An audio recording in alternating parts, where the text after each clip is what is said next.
this recipe shows you 2 ways to make hummus. Soak your chickpeas overnight. Drain and rinse your chickpeas. Bring to a boil, reduce to a simmer and add half a teaspoon baking powder. Simmer until soft, approximately 2 hours. When chickpeas are soft, leave to cool. Now this might seem like a slightly arduous process, but you should find that the skins simply slip off your chickpeas, and this just helps make an extra smooth hummus. Once you've removed the skins from your chickpeas, refrigerate. I've made my own instant version of garlic confit by cooking my garlic on a very low heat in olive oil on the gas.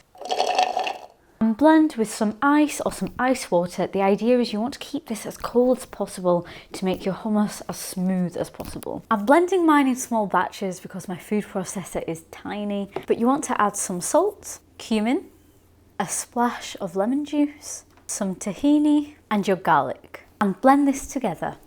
As you blend, you can drizzle in a little ice water or olive oil to get this smooth, creamy consistency. Spoon out your hummus and drizzle with a little of your garlic confit olive oil, a shake of paprika and some sumac for a little bit of that citrusy tang, some of your beautiful confit garlic, and a final sprinkle of some fresh parsley. Now for the second way of eating your hummus, melt some clarified butter in a very hot pan. Add some beef steak, some fresh garlic, salt and black pepper, and make sure you get a really good sear on all sides.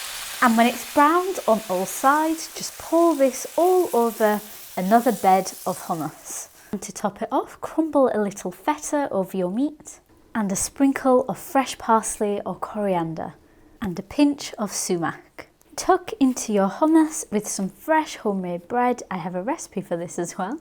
And make sure you scoop up plenty of that butter and the feta cheese with a nice cube of that steak meat.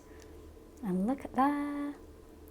I hope you enjoyed the recipe. Please do leave a like, subscribe and click that notification bell for more.